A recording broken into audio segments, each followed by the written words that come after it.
I didn't think anything was wrong, and then it got faster and faster. I could see debris and timber.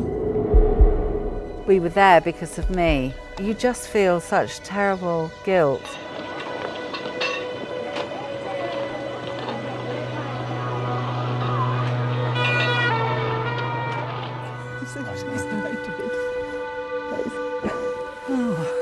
I'd suggested to my friend Alison that the way we could celebrate my birthday was to come to London and have a day here at the Funfair. The Big Dipper was the big attraction in Battersea Funfair. The biggest thrill you could have.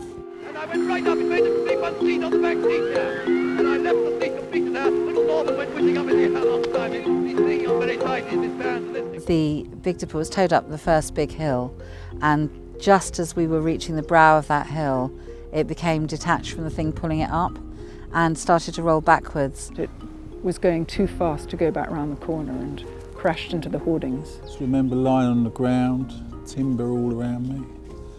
And the first thing I wanted to do was look for my friend, David Sate. I couldn't find him anywhere.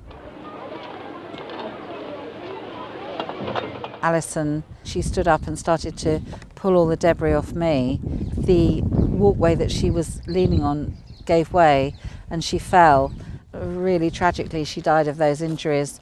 I did see someone who was laying on the ground. He looked unconscious, more probably dead actually at the time.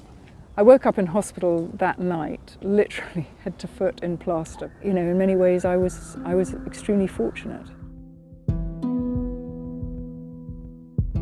So this here is the site where the Big Dipper was. But this is absolutely forgotten here because the public's not allowed here.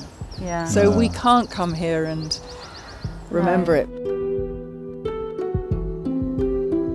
It doesn't say there was a funfair here when 5 children lost their lives on the Big Dipper. Not a word. It was like it was buried, and maybe this literally and metaphorically is where it's buried.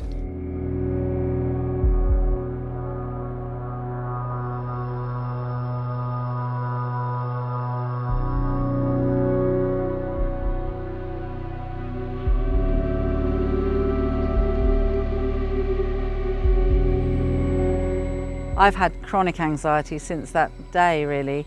I still have to battle it. That music and that clack, clack, clack noise makes your tummy flip. I just think of the life that I've had for the last 50 years, and that's why I feel guilty. He should have been alive for 50 years as well as me.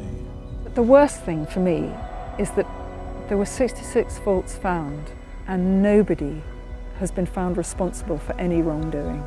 My hope is that it will stop being the forgotten accident of Battersea and be something that people acknowledge was a terrible tragedy and a terrible loss of young life. Never forgotten.